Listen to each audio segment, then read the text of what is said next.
You're listening to Drinks and a Movie with your host, Rudy. Spoiler alert. All right, what's up, everyone? Welcome back to Drinks and a Movie podcast. I'm joined by Matt Lackey once again. Today, we are going to be talking about a non EON produced Bond film. I wanted to do this because I don't remember which episode it was, but at one point, you had asked if there was ever like a remake of any of the Bond movies. And I was like, no way, there wasn't. And then I forgot that this one is actually a remake. Like, it's a remake of Thunderball. It's another adaptation of the novel. So we'll get into that in just a moment. I'm drinking a Sazerac right now. I just made myself. It's pretty hot, so I wanted like a nice chilled cocktail. This is one of my favorites. I used Pinhook Rye this time around. Hey, 98 proof. It's just kind of a bottle that I had. So yeah, that's what I'm enjoying. What do you? My first round here is going to be Eagle Rare, just something real easy. And then if it's getting close to that range where I put it in my infinity bottle. Yeah. So maybe after this one, we could do that. I could do that. But then I've also got a backup here, Michter's. Just oh, straight, nice. Yeah. Straight, the straight rye. If I see how this first one goes. So yeah, it's been a while since I've opened this bottle. Actually, I've had this one. It's not so typically when I open a bottle, I finish a bottle, and not in one day, but like that's my bottle for the month or whatever. Yeah, and so it's been a while. This one's been on the shelf for a few months now, so we'll see if that's affected it at all, and then we'll see where I go from there. Yeah, I just recently got a Eagle Rare store pick. I have like a bunch of them, and I opened it the other day. It's really good. I just like how rich the store picks can be. Yeah. Maybe I'll jump into that when I finish this. I was like, I just need something cold. Well, I can tell you, this it's still got the same smell. Felt very sweet on the nose. Yeah. Classic quintessential bourbon right there, man. It really is. Oh man, that's good. Then you know what? Every time, it never fails. Every time. Yeah. Sean Connery is James Bond, Agent 007. Never say never again.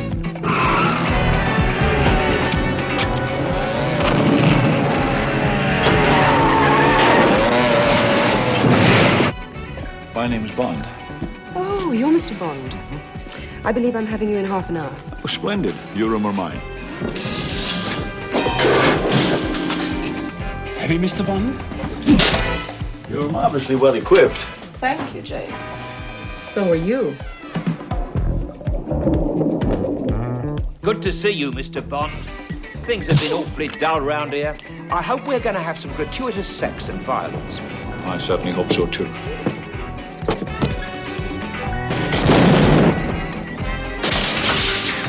Bond, the game is over. Sean Connery is Ian Fleming's James Bond in Never Say Never Again. So, man, let's dig in. Never Say Never Again. So this was 1983, I believe. This came out the same year as Octopussy. And, obviously like a pretty crazy time because 2 Bond films in 1 year. And also the return of Sean Connery, who at this point hadn't done the role in, I think, 12 years. If I remember correctly, I think Diamonds Are Forever was 71. And this was born out of like years and years of like legal trouble and crazy shit. And we talked a little bit about that in some of the other episodes. I know I've talked about it. I'm definitely no expert in it. I always kind of forget the details. And there's a lot. There's literally entire books that are like dedicated to the subject. So I'm going to spare everybody that because I'm just like not well read enough to do it justice. But there's a lot of videos about it on YouTube, and anybody that's like a fan of the Bond series and is interested in this movie or Thunderball or just the history of Bond, it's well worth looking into. So I don't remember who did it. I wish I remember the video. Maybe it was Pentax or something, but they did like a really deep dive. If it was that channel, someone did a really deep dive into all of it, and they like cite all their sources and the books they read, and they even went to like a museum because I guess the guy's from England and saw like the original kind of first draft script that the book ended up being based on, which is pretty crazy. Yeah. Wow. Yeah. Have you read this one, by the way? I have. Yeah. Okay. Yeah. And this was maybe the third one I read. Did you watch this in order? I was also curious about that. Did you watch all the Bonds in order, or how did that work? Okay. I did watch them all in order. So I think I even went as far as to watch like Octopussy, and this came out in the same year. I think Octopussy was summer and this was fall, or vice versa. Wow. And I literally, even to the day, like watched them in order. And I mean, so let me give the synopsis just right off IMDb real quick. So James Bond is called upon to try to recover nuclear bombs stolen by Spectre, but he will have to get rid of a professional assassin hired especially to eliminate him. All right, yeah, sure. It's the Thunderball plot. So I guess let's start there. Like you and I talked about Thunderball. We did like the 50th or 60th anniversary episode where it was my second time reviewing it, your first time seeing it.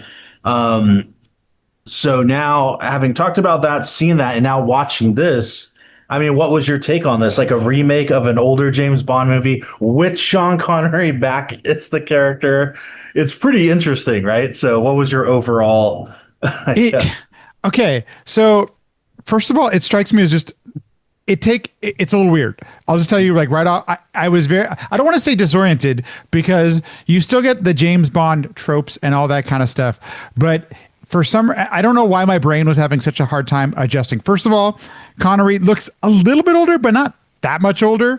But there's this like, it literally feels like an 80s vibe right off the bat. So right from the credits, you got fucking Bond in a jungle or something. I don't know. And without any sort of, there's no gun to the camera. There's no barrel. There's nothing that puts us in the place. And on top of that, we've got the credits song going during the credits at the beginning while Bond's going through the, making this approach on something he's out, and we see his face right away. I mean, it's like, so all of that combined, for some reason, disoriented me, to say the least, and made it feel a little bit weird. I don't know if you had a similar experience. Yeah, no, definitely. It's super odd. And I knew going in, because it's not an Eon produced Bond film, it's a whole separate thing with Kevin McClory. It's like, I knew like, okay, it's not going to be the same cast besides Sean, and they can't do the typical Bond stuff. Like, yeah, you can't do the gun barrel. You can't do the Maurice Binder, like opening credit graphics.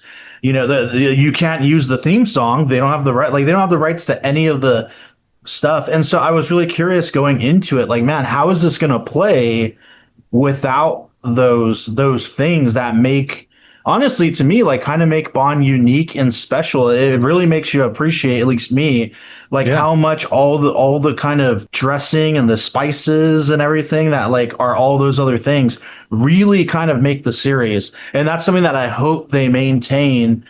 I mean, I'm not like super into like hardcore tradition and everything's got to be the same, but I do think like in Bond number 26, when that eventually comes, I hope they keep with some of those traditions. I think for this, it is kind of like the gun barrel is a big thing. The cold open within the opening song, and who's like the hip singer of this day is going to do an awesome theme with some cool graphics. I really found myself missing all of that. So the theme song, of course, all that stuff. In addition, I also, I know contractually these are what the unions had negotiated to get the credits at the beginning, to have all of, above the line people there and all that kind of stuff. But at the same time, I love that the technicians and the artists get credited in the opening credits in a super freaking cool way.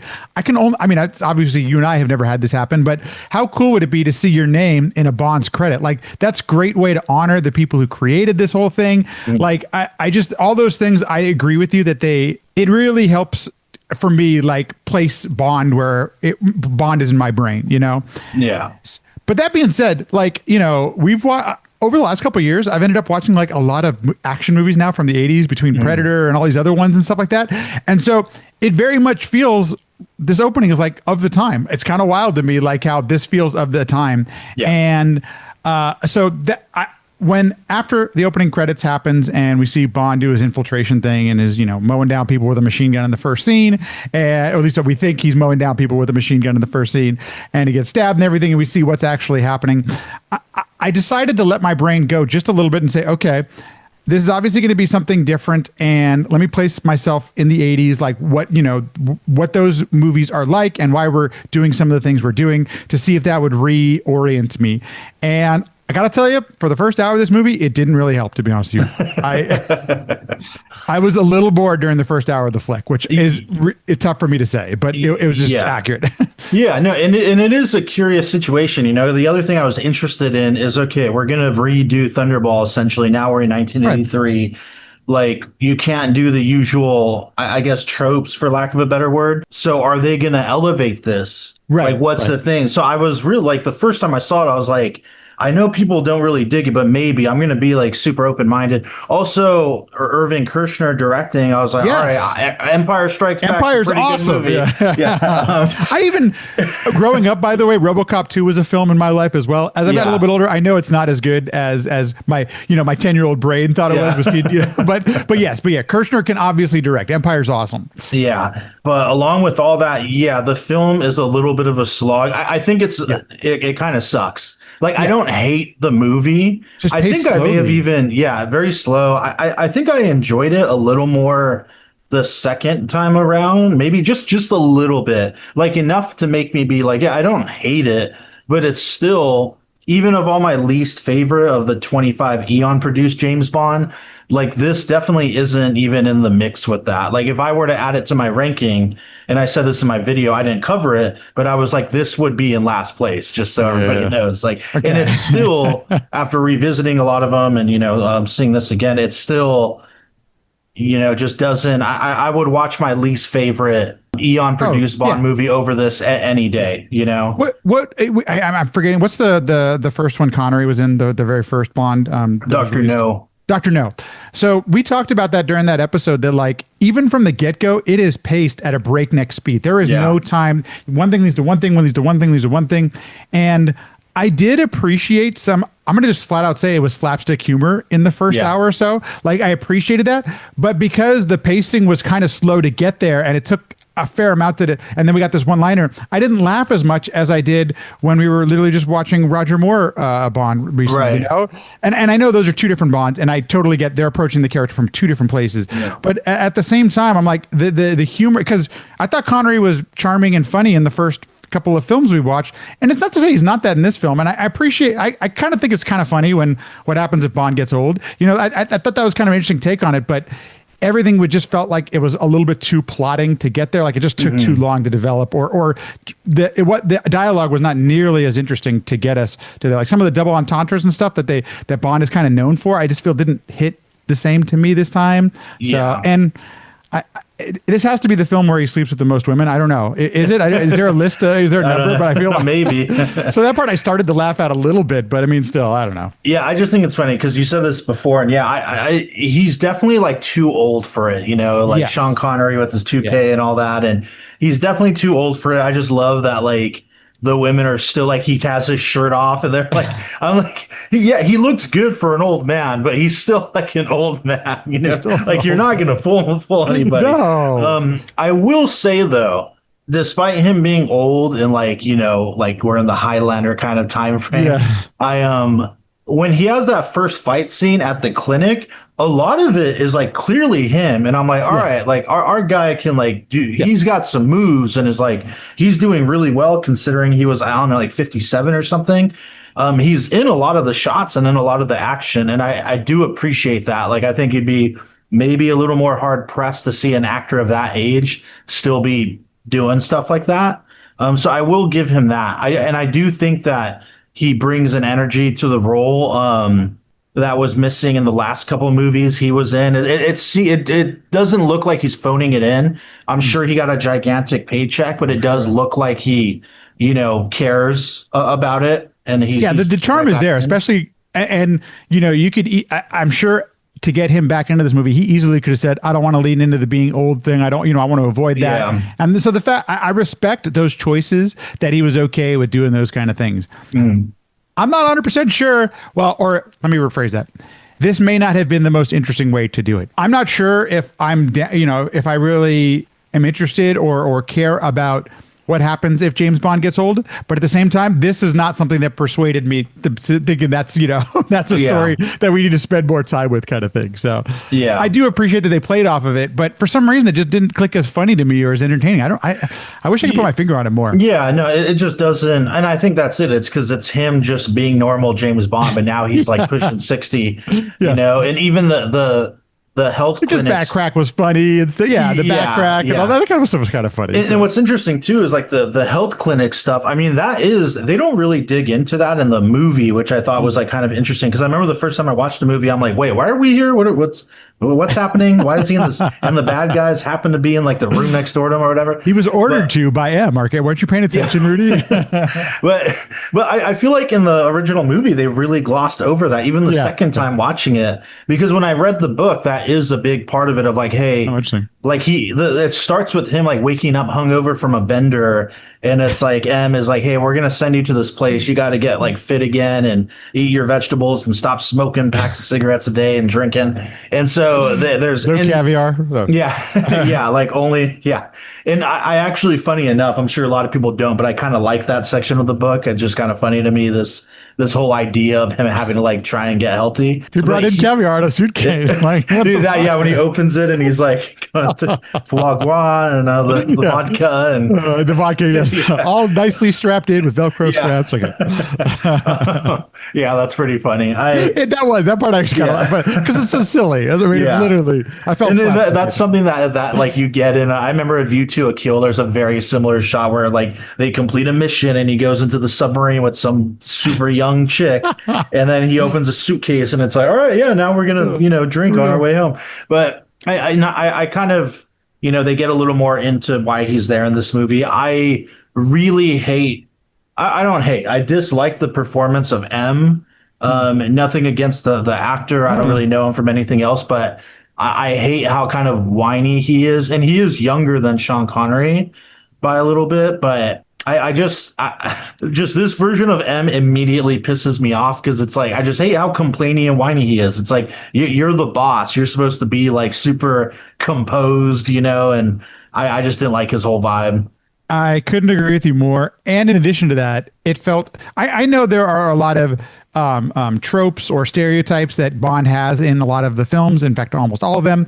But this one seemed like right out of the bad cop or the cop who pisses off his chief and he's got to yell at him for for basically no reason. Like I was like, who fucking cares? And he's whiny on top of that. So on top of that, I was like, okay, this is not working for me. And I couldn't ignore the fact that he looks younger than Connery. So I was like, I couldn't ignore that fact as well.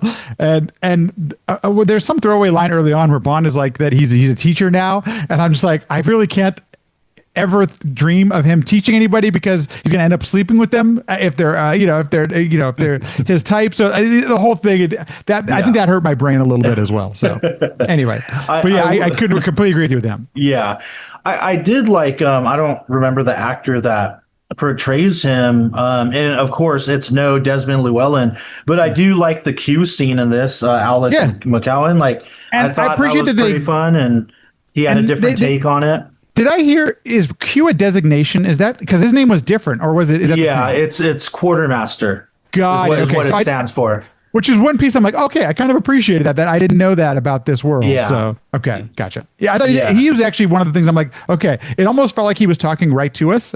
But well, and I like that kind of nod to the movie, and this is definitely a trailer moment when he's like, I hope there's going to be some gratuitous sex and violence this time. And he's like, I hope so too. Yeah, like, and that's a fun nod. Like, I dig that. Like, you know what you're doing.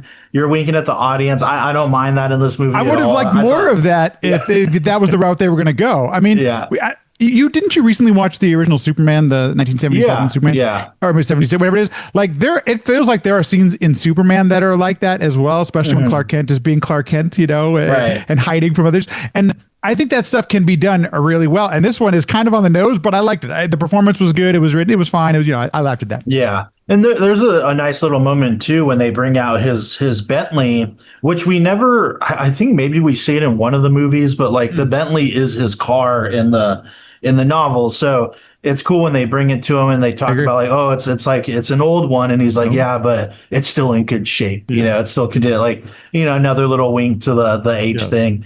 But yeah, I like all that. I agree. I mean, I think one miss too is we get into the whole Spectre meeting. it played better for me this time. I remember the first time I watched it, I still don't think it's as cool as like the Ken Adam design sets we saw in the previous films. Yeah. That like look very interesting. This always felt like it was in like a fancy hotel's like conference room or you know what I mean? Like at a hotel somewhere. I got to tell you, that's up until we started doing some of the chases. I was kind of wondering the budget on this film because that felt a little underdeveloped is the best way I can put it, but it didn't have some of the character that we've seen in some of the previous films leading up to this. Yeah, no, 100%. It just doesn't. It's like they're in like a hotel conference room. That being said, I would have liked a little bit more time with Max von Sydow. I got to be honest. I thought he actually does a cool. That's like one of the high points of the film for me. Well, there's a couple of high points. That was one of them. Like I thought his character was interesting, and we didn't spend a ton of time with him. It felt like and that's what I was gonna get to. It's like I feel like that's such a wasted opportunity. Like in the credits, when you see like Max von Sydow as Blofeld. Sydow, thank you. I apologize. That's cool. Like that's like he should have been a villain in like the real movies. Yeah, it's crazy that never happened. Now that I think about it, maybe this kind of ruined it. Like maybe this was the one shot, but and it's you get someone who's like a heavy hitter like that, and it's brilliant casting. It's like of course he should be a fucking Bond villain. Of course. But he's kind of wasted, you know. He's just because they don't use him really. I got the feeling a little bit like maybe this was for a further storytelling element later down, maybe a sequel or anything. But I mean, they knew they only signed. I assume they knew they only signed Connery for one film. So, but it seems like a wasted opportunity for sure. Because his part was interesting. Yeah, and your point, go ahead. No, I'll just say to your point, like the whole Spectre thing is not as fully realized as we've seen in some of the other films. So that's why I'm wondering, like they were planting the seed here to explore it on a bigger stage in a later film or something. Yeah, I agree. It seems that way when you cast somebody like that, and you know going in, if you're familiar with the story, that it's not going to be a big part in this one, and so it's like, well, why get him then? Yeah. Klaus Maria Brandauer, who plays Largo in this one, I'm all right with him. I know a lot of people don't like his portrayal. I do prefer the Adolfo Celli in the original one. I prefer him. I love the eye patch and his vibe. Like he's kind of like the salt and pepper hair and looks very like kind of imposing, but also professional. This guy, I don't mind his portrayal. It's very different, and I'll take that. It's like do something different with it. And although he doesn't seem like a physical threat to Bond in any way, and he has this kind of almost quirky craziness to him at times, it's a little out there, but I kind of dig it. I can get behind it. What do you feel about him as the main villain? It didn't bother me. But I think as a villain, there are certain aspects, like I feel like you got to lean into certain things. And like, so you said quirky. I would have even said like, I was watching, I'm like, it's a little bit nerdy kind of thing. Yeah. And that's an okay thing to have if it maybe went, I don't know if I don't want to say went a little further, because I'm not sure that's what it required or whether that's what it needed. I guess it was just fine. I actually didn't have anything really negative to say. I did the first reveal of Kim Basinger's character in that where the dance where he's sitting in his all the screens and everything, and then I thought that was the silliest. I was like, I almost thought, is the movie for real right now? Like, what the hell is happening? That this is the avenue how we're gonna be introduced. So that to me actually added something kind of interesting to his character, that this whole setup exists. But at the same time, there's the video later on. I thought the video game when they played video games against each other was actually pretty fun. But for the most part, it was fine. I didn't have anything that negative to say.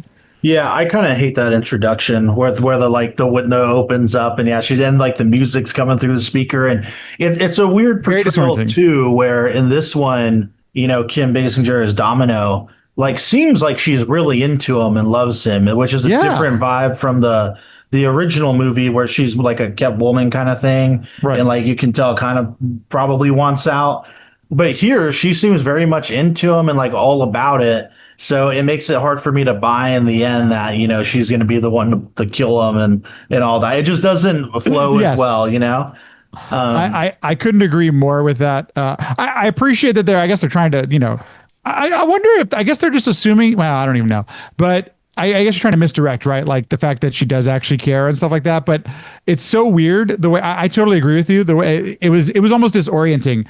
I almost thought like, is this for real or is this like a joke or something? But the way that they introduce her character, so yeah, I'm right there with you. I will say a standout is Barbara Carrera as Fatima Blush, who kind of is like the Fiona Volpe role in this one, like kind of the update to that. She is honestly like maybe the best part of the movie. I think she's interesting. She's kind of a wacky, whimsical, like villain, hit woman, and she's like kind of fun and interesting.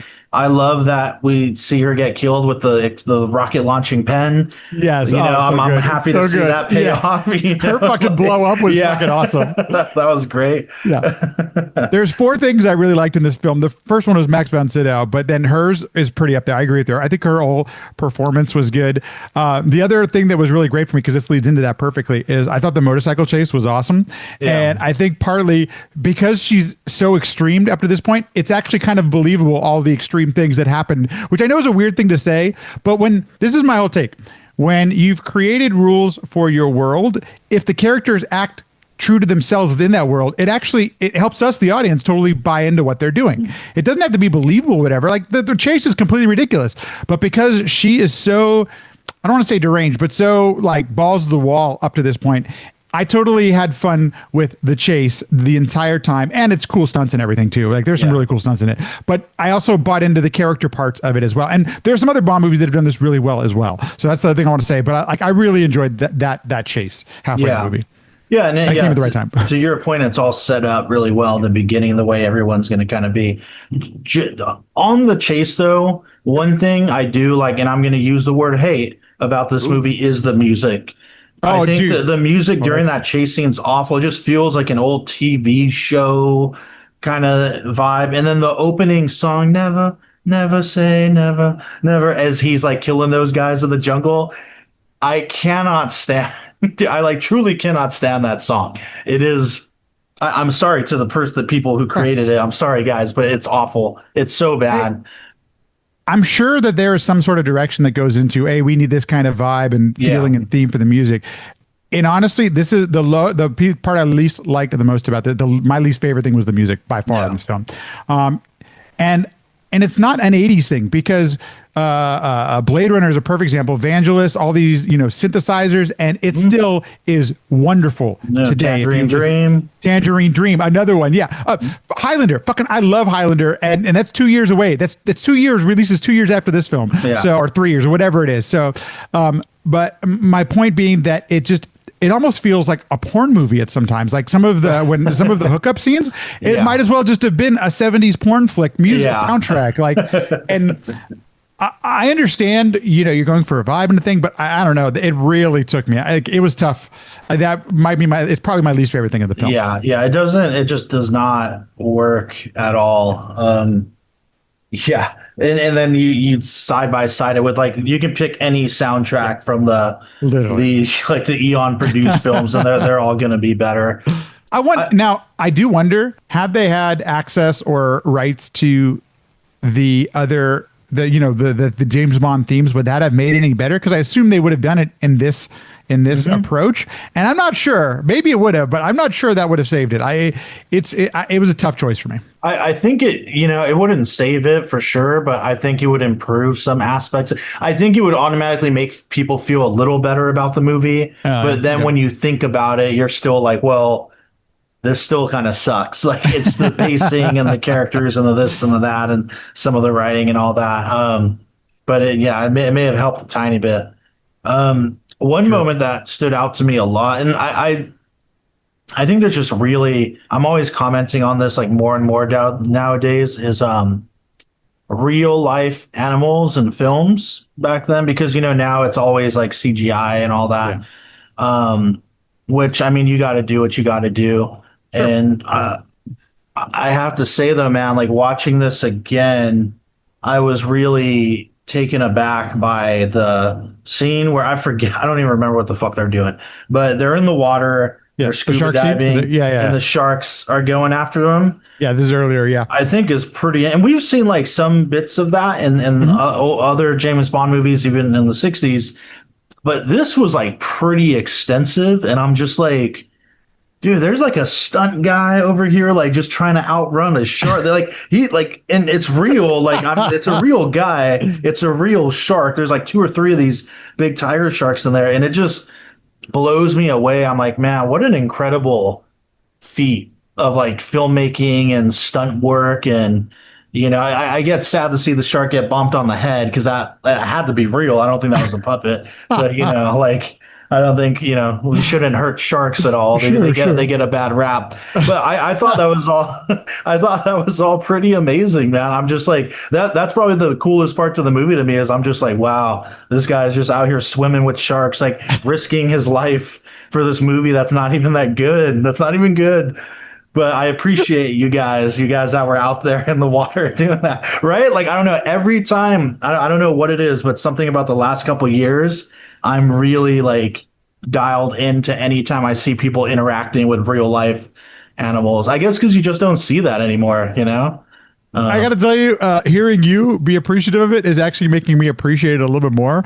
Yeah. Like almost all the underwater stuff, I was pretty bored, man. And this is my reasoning is only because stuff is, it's very slow underwater. Yeah. And so, how do you make that interesting? And having real sharks is a good way to do it. But one of the things you see the sharks, cruising through the water later on in the film when there's an underwater fist fight or with the knife and everything. Yeah. And I'm like, what the fuck, man? You're in slow motion. Who the fuck is having a fist fight underwater? I mean, that's just me. Yeah. Unless you're Aquaman or something, So like, for me, that was, I got a little bit bored with it. But now that I'm hearing you say it, I'm like, okay, that's a good point. They actually did. Somebody had to be underwater with those damn things. Yeah, and that's a good point. Yeah, and that's just the shark part, like the final kind of climax in the water. Yeah, and I will say it's like, because Thunderball, one of the big critiques of that movie, and I think we felt the same way when we watched it, is like, that has a lot of underwater scenes, and it is super, like, they're just making you, we're really going to watch them deal with the plane and cover it and take the bombs. Like, we're seeing the whole thing in practically real time. And the final battle at the end where they're all like fighting down there. And I'm glad this one doesn't do as much of the underwater thing. Mm-hmm. But yeah, to your point, when it does go underwater, it's like, you couldn't have found a way. Like, I don't know what would be done differently, but it's like, we're like 20 years later. Couldn't you update it in some way to make it more interesting and different? It's like the same shit, but literally, like, honestly, not even as cool as Thunderball. Like, not even as action packed. I totally agree, but how about a shark with freaking laser beams? I mean, that might have made it. Yeah, that may have done full on Austin Power. No, I mean, at this point, this movie gets so I kind of tend to agree with you. I do respect the people who had to be down there and make that shit actually happen. So now that you say it, I got to be a little bit more appreciative of it, but at the same time, it's underwater. Yeah, no, it's slow. It's slow for sure. I almost forgot how much of it was underwater. And you're right, in Thunderball, we see literally like every step of the way. And you're just like, okay, let's move on to it at this point. Yeah. This movie, and I do my best not to criticize runtimes. I do my best to, I think it's fair to criticize pacing and things like that. Mm. And this one does feel a tad long to me. And I think it's probably because of that first hour where it just felt so long for things to go. And I gotta be honest, after the halfway point, when we get to the motorcycle chase and on, it was fine. It was a fine Bond film for me, to be honest with you. But up to that point, it took so long to get there, or for me, it felt like it took a while to get there. I had lost a little bit of my interest at that point. So when you're underwater for a few minutes and you're fist fighting at the end and this speed, at slow motion, it's whatever. Yeah, no, I definitely agree. It's interesting, man, to redo one and not be able to kick it up a level. Yes. And then you get someone who's like coming off of doing Empire Strikes Back, and I would be interested to hear the commentary on this, and like, there's a lot of legal stuff that led up to this, and I feel like it's a movie that wasn't born out of like creativity or anything like that, but purely like a cash grab, or like to piss off people over rights issues and like ego. Like it's very much that. And I think that is all over the movie. So it also makes me wonder what kind of like maybe production mandates the director and the writers were under, if any, you know what I mean? Yeah. I did just a little bit of research from like the Times, and they actually was fairly positively reviewed when it arrived in theaters. It also was pretty successful. Like on 30 million, they made like 150 or 160 million. Like, so, and at the time, that's a big movie at the time. So and now as it's in retrospect, especially when we've had the Bonds that have come after it and the ones that are before it, it hasn't been seen in the same kind of light. But the one thing that Ebert commented on was that he actually gave it a fairly positive review because he's like, okay, there is nothing you haven't seen in this movie before. Yeah. Like these are all the Bond tropes. But the thing that he appreciated was Connery's delivery and his approach to it. He felt like Connery did a good job of winking at the camera, getting those one-liners in, realizing this is all ridiculous kind of thing. And I guess I kind of got some of that, but for me, those pieces in between actually do matter. And if that had been connected a little bit better, I might have enjoyed that aspect of it. Connery, because he's charming, he's good, he's Bond, he's totally Bond in it. But I think those pieces in between make it a little challenging for me. Yeah, and he was the big draw, right? It's like him on the poster, the return of Sean Connery as James Bond. Like that alone, I'm sure put a lot of butts in seats. It's like they probably could have got any other actor, and I'm sure like you put anybody else in that role, I doubt it would have been as successful just on that alone. It's like, well, but we have Roger Moore as Bond. Like, where are we going to watch this? But Sean Connery bringing people back. And I think that's something interesting, too. If I remember correctly, I think Roger Moore was going to leave the role of Bond prior to this. I think his contract was a certain movie. I don't remember the details, but I'm pretty sure he was about to leave. And because they knew this was coming, they were like, yo, you got to stay with us. Like, we can't switch it up now. So he stayed. Here's the cash cart. Yeah. Here's a little bit more. Because he was, or at that point, like definitely starting to age out. And didn't he even comment on that he, when he was getting towards he knew it, especially when they got to the last movie, like A View to a Kill. Like he was pushing 62, and it's like that's wild. He's over here with like a 25-year-old, and even like he knew it. Like even and it's all just stuntmen. It's like barely him. So yeah, he had the writing on the wall, but I get like, and I appreciate that he stayed. Like I don't know that that could have changed the whole trajectory of the series if he happened to leave, 2 films earlier. And Octopussy is one I got to watch again, but that came out the same year. And that one I do like. I do kind of dig that one. It has some weird elements in it, but that one's got some cool action. I definitely prefer that to this by a large margin. With some of the Bonds we've watched recently, I think like having a really strong intro is really important. I think that's one of the things why I disconnected right away from this film, was not having as strong as a cold open as we've had in other films. And that's why I think I finally felt a little bit more comfortable or a little bit more enjoying the film the last half, because it did have some of those similar elements. And I'm familiar with the story, I guess, because I'd seen Thunderball. But even that can't put the whole thing together for me to work. I got to be honest, I'm not sure I'll ever watch this one again after this time. And the one thing that I will say that I did, probably the best part of the second half, the motorcycle chase, and then seeing, oh my gosh, what's the character of the Fatima, seeing her, their fight, really, I thought was awesome. I thought that part was funny, like seeing her literally blow up. I was not expecting that, and the fact they actually did that, I thought that was pretty good. That made me laugh and kind of open my eyes a little bit at the same time. So yeah, great moment for sure. Outside of that, I don't know. Yeah, and you would think too. He dies kind of weakly. Right. What's Largo. his face? Largo. So I mean, you would think too that, going back to the opening, this is probably the last thing I'll say, that they would have found a more interesting way to reintroduce us to Connery as the character. There's not really anything like that cool, or he just kind of like that's a good point. Sneaking around the bushes, and he looks like kind of near the camera at one point, and it's like I don't know. I feel like there could have been a more cool reveal or scene there. I think that's another just missed opportunity. It's just like, oh yeah, here he is, and like camo just kind of sneaking around the woods and fake taking these guys out, and that really sets the tone, that and that goddamn song like in the beginning. I know we didn't talk about it much. The one thing I did want to comment is like, there's actually some films I've really liked Kim Basinger in. I think she brings some really interesting things to some of the characters she's portrayed in her career. But for me, because I got to tell you, I thought the original, not the original, but the first time Domino was played by Claudine Auger. I actually thought that was a pretty cool performance. We talked about that. Like, there was some interesting aspects to it.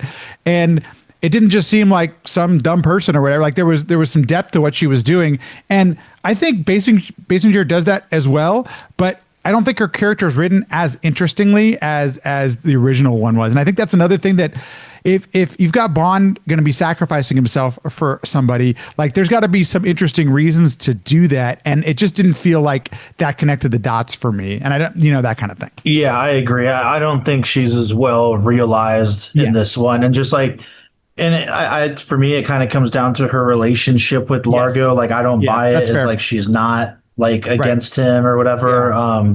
That's a really the other point. one, you get a more interesting dynamic with them right out the gate. Like when he first, when they're like pretending the fish and he like goes and helps her and he starts like working his way into her and trying to get this information. Yeah, I think it's just done in a way more interesting way. And yeah, I just kind of like the Claudine's performance more as well. Yeah. So this group, this producing group, like these folks never ended up making another 007 after this. This was it, huh? Yeah, this was it. That's interesting. Yeah. I'm wondering what yeah, it's weird.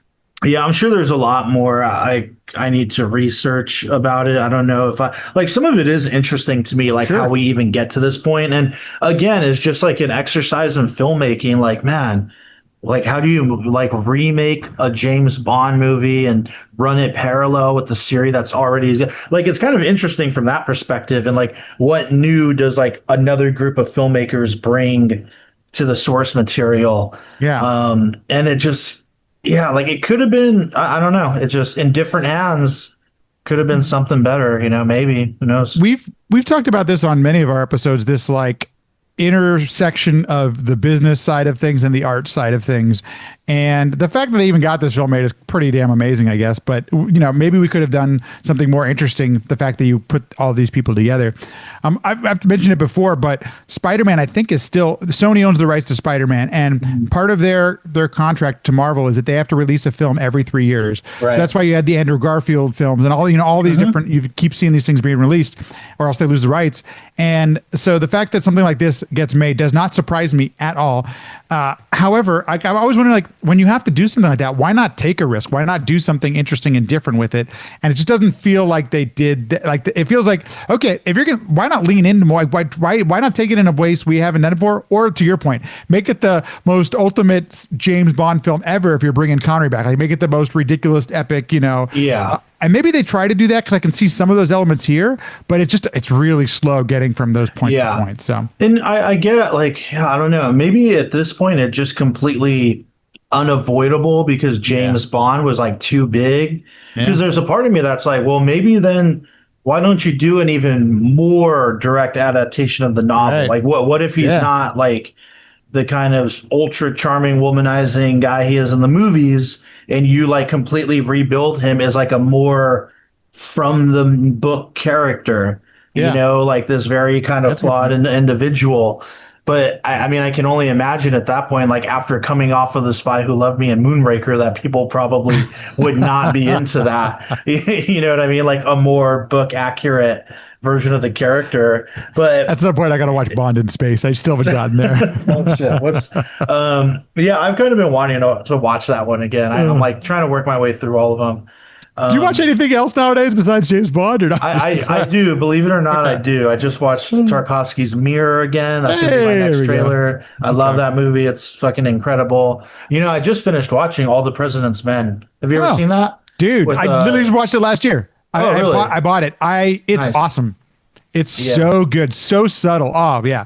If you ever want to talk about that one, dude, it's I loved it. Maybe soon. Yeah, that's been on my watch list for like years because Gordon Willis shot it, and of course you got like Jason Robards and Woodford and Dustin Hoffman, and it's interesting too being in the news world. Like our shit is nothing like that, but kind of seeing the producer Chad and like some of the reporters work, and I'm like, damn, back then Dude, no internet and shit. They're just cold calling people and driving all over the place and knocking on doors. It's pretty wild. Pretty crazy shit. It is. It almost feels like a documentary. It reminds me of the movie Spotlight. I can tell Spotlight took a lot from that film, but it's from what I understand, journalism, that's a lot what journalism is. Cold calls, knocking on doors. It's not writing the big story that sinks somebody. It's literally just beating the pavement. And that film really, those little, for these little nuggets that are like that blow your story wide open. But, and you spend so much time until you get there. I loved it. I thought it was great. Yeah. And the performances are, to your point, everyone, Robards is great in it. Hoffman's great in it. Obviously, what's his face? Why can't I think? Oh my God, what's the main character? Woodford or Redford? Redford. Redford. Woodford. As Woodman. I think his name's Woodman, right? Woodstein. He's great. Yeah, everyone's great in it. Yeah, hell of a movie. We might need to do that at some point. I'm not too familiar with the Watergate history, so I was like looking it up kind of while I was watching the movie, but it still worked. It's funny that's what sunk a president nowadays. Yeah, but, right. Anyway, it's interesting. So yeah, it's good. But yeah, man, shit. Never say never again. Oh, I did also rewatch. I haven't seen it in a long time. The Spy Who Shagged Me, Austin Powers. Second one. How did it hold up? It holds up really well. I think the stuff that's really dated about it is like just as funny because it's so dated. Because it's a nostalgia thing. It like takes me back. Like I remember, like seeing it in theaters and like quoting certain lines with my friends, and I forgot so much of it. And even though it's like really goofy and sometimes juvenile humor, it just like it just gets me, man. It definitely took me back. The third one, maybe I'll watch that again. I don't know. I remember even back then I didn't really care for that one. I thought it was just kind of fine, Goldmember, but maybe just to continue, I'll revisit that too. It's funny because I haven't watched anything new in a little bit, and I need to catch up on some new films, especially with Oscars being literally this weekend, the weekend before recording this. But I recently watched Django Unchained, and that is still every minute is awesome. But I'm curious, do you ever watch sports movies? Because like we never talk about them, but I just recently rewatched Rudy, and every time there are certain sports movies that just hit me right in the feels. And I'm curious if you have any sports, because I know you're not a big sports guy. So dude, not really. Like, Rudy, I still haven't seen. I got to do that this year. I've been saying that for my whole life. So I'll watch that this year and we'll talk about it. Honestly, just like Creed and Rocky, man, I'm trying to think of other sports. I like that movie Warrior with Tom Hardy and Joel Edgerton. Okay. So I guess I like fighting movies, but did you watch? Is it The Boxer? What's the one with what's his face? Oh, The Fighter with the fighter. Yeah, Christian Bale and David O. Russell movie. I did like that one.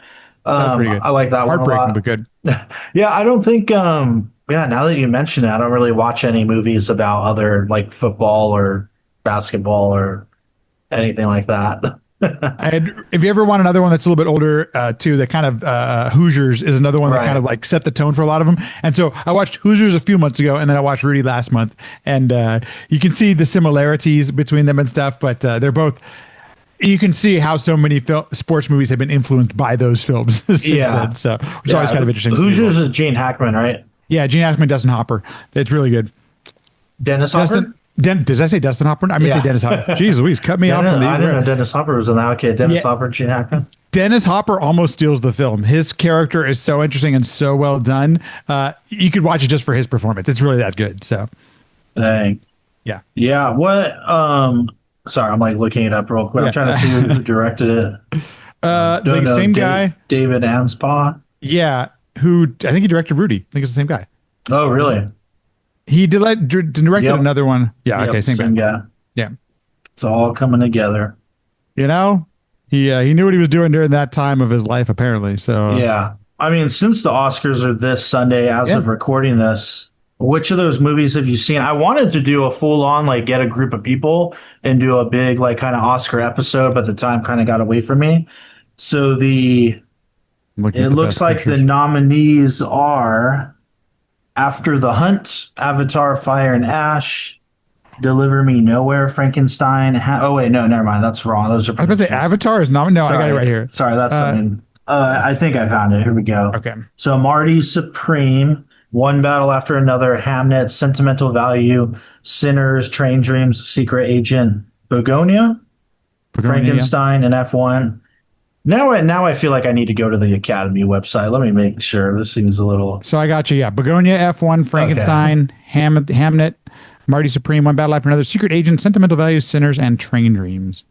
And of that list, I've only seen Sinners. Oh shit! Really? Don't hate me. Yeah. Oh wow. One Battle After Another is on streaming right now. You can it's on AG. You can literally watch it for if you got the service. Yeah.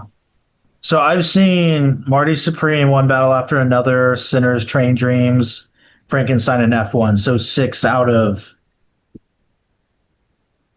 I just recently 11. watched my first Yorgos Lanthimos film, so like I'm still very new to his style. But okay, of that list, which is the one that you would suggest or recommend that I watch first? Oh man, of this list? Yeah. So you've only seen Sinners? Yeah. I think I'd say One Battle After Another because it's Paul Thomas Anderson, and also like in the end I think it's going to be between those two. Okay. That seems to be the trajectory that those are going to be the. Gotcha. It's going to be one of those. So I would say that yeah. Is there one of them you enjoyed more than the others? I mean, Sinners I enjoyed the most for sure. Okay. But that's the one that I would like keep watching. One Battle After Another, I somehow saw 3 times, not in theaters, but like just circumstance. I've seen it 3 times. Yeah. So the one I enjoyed the most was Sinners. Train Dreams was really was really good. That's like a slow pace. Like I'm not going to go as far as to say Tarkovsky-ish, but it's like a kind of a. But that's a good movie, and even though it's like kind of slow, it doesn't wear out its welcome. It's a sad movie. I'll tell you that. In that one, I mean, I'm pretty sure Sinners is going to win cinematography. That's probably going to be the one. But like Train Dreams, I think stands a good chance. I think Train Dreams is fucking up there. Like that is just a gorgeous, gorgeous film. I mean, Frankenstein too. Like you got Dan Laustin, but something about it, man. Like, and it's crazy because when you see the behind the scenes shit, you see that they built these sets and they're in these real places, but I don't know if it's a Netflix thing or what, but it's still the movie when you watch it. To me, it looks like it just has a layer of like CGI over everything. Like if I didn't see behind the scenes photos of the real locations, I would think the whole thing was fucking fake. Yeah. And I love Dan Laustin's work. I mean, the fucking John Wick, he's doing the next Highlander movie. That's going to be great. Yeah, I don't know. That's really weird to me. F1, actually, that's a sports movie I really liked. I saw that in theaters. That's a good one. My parents loved it, and I almost am bummed that I'm not. I just learned a little bit about how they actually shot the damn thing, so I'm like, why didn't I see this in theaters? This would have been like the perfect goddamn theater movie. Hating. Maybe it'll come back out because of the Oscars. I'll take a look. That's kind of like on the sports movie subject. That's like kind of your classic. It's funny because it's like a movie I feel you don't see that much anymore. Like the older guy and like kind of then the younger guy. They're both athletes and they're kind of competing, but one's got to like mentor the other guy and they got to work together. And it's a little underdog kind of thing. It's like your classic. You've seen the movie before. Oh, sure. Not quite like this though. Like I wasn't familiar with like F1 racing at all. Yeah. So like seeing the movie and how it all works and all the people that are like involved and making the race happen was like pretty cool to me and like new. They made it in conjunction with the circuit, so like that's pretty cool. And there are still some showtimes near me. Maybe I'll go see it on Sunday. It's not a bad idea. Marty Supreme, I actually saw that with Michael Ting because he was like raving to me about it. And like, you got to watch this. So he saw it again. I saw it for the first time. It's one of the Safdie brothers. So if you liked Uncut Gems, it has that same kind of energy. That one was tough for me. Yeah, this one's not as bad. Like, but it's still rough. It's like a narcissistic person who's got his goals, who's gonna like stop at nothing to do what he needs to do, and everybody around him gets sucked into his hemisphere of shit, and they all get kind of fucked over. So it's one of those. Like, it is a little tough at times. Not as bad as Uncut Gems though. I liked Uncut Gems, but I don't think I could watch it ever again. I totally agree. It's so good, but it's it's because everyone is so good in it. They're so well written. It's got characters that I'm like, I can't stop watching, but my heart is literally like, oh man, it's going a mile a minute during that. It's so uncomfortable, like almost like nails on a chalkboard at times during that film. But yes, that tells you how well that film was done. Like for a movie to make you feel that way, that's some good fucking filmmaking. Yeah. You have to care about it. Was Bugonia you didn't see, right? I haven't seen. I've only seen one Iago's film, and that's the all the little thing. What is it? Poor Things or Poor Things, Kinds of Kindness? No, Poor Things. The one with I think it was. Is it Poor Things? Is that what it's called? Yeah, with the same actress. She's in like all his movies now. Yeah. I've seen.